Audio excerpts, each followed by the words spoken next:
हर बार जब आदमी बाहर जाता तो वह अकमल के पत्ते पर एक पेन की रिफिल रख दिया करता, लेकिन आज घर लौटने पर उसने डर के मारे पाया कि रिफिल 2 टुकड़ों में टूट चुकी थी। आदमी तुरंत समझ गया कि कोई उसके घर में चोरी छिपे घुस आया था। जैसे ही उसने मसा खोला, वह देखता है कि पूरा घर कैमरों से भरा हुआ है। स्क्रीन के पीछे पुलिस की एक टीम उसकी हर हरकत की निगरानी कर रही थी। इस अचानक दृश्य से आदमी इतना डर गया कि वह हिलने की हिम्मत नहीं कर पाया, क्योंकि यदि उसने मौत के देवता से बात की तो चतुर जासूस तुरंत उसे पकड़ लेता। पुलिस आदमी पर कड़ी नजर रख रही थी।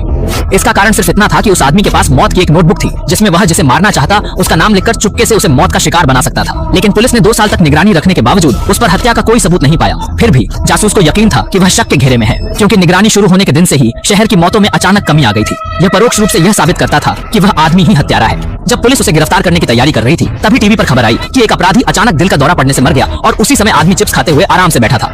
यहाँ कोई सीधा मौका नहीं था, तो आखिर यह सब क्या था? दूसरों के लिए वह केवल एक चिप्स का पैकेट था, लेकिन उसके लिए यह हत्या छिपाने का सबसे अच्छा उपकरण था। उसने उसके अंदर एक मोबाइल फोन और मौत की नोटबुक छुपा रखी थी, जिससे वह पुलिस की निगरानी से बच निकलता। जैसे ही पुलिस का ध्यान भटका, उसने चुपके से अपराधी का नाम लिख दिया। तभी अगले ही पल अपराधी दिल का दौरा पड़ने से मर गया। इस अप्रत्याशित घटना ने पुलिस को चौंका दिया। पुलिस को पक्का यकीन था कि वही आदमी हत्यारा था, पर इस अनहोनी ने केस की दिशा ही पलट दी। आखिरकार पुलिस को सभी निगरानी हटा लेनी पड़ी। जब जासूस इन घटनाओं को समझने की कोशिश कर रहा था, तभी अचानक एक महिला ने फोन किया और अपनी जान की बाजी लगाकर यह दावा किया कि वह आदमी ही असली हत्यारा है। उसने जासूस से वादा लिया कि वह उस आदमी को न्याय के कटघरे में लाए। फिर उसने आदमी की प्रेमिका को पकड़ लिया और उसे कैमरों से भरे म्यूजियम में बुलाया। वहाँ जासूस की कड़ी निगरानी में महिला ने आदमी को अपना असली नाम जोर से बता दिया। लेकिन जब आदमी ने महिला का नाम लिखने के लिए अपनी पेन निकाली, तो उसकी प्रेमिका बंधन तोड़कर आदमी की ओर दौड़ गई। यह देखकर महिला का गुस्सा बेकाबू हो गया।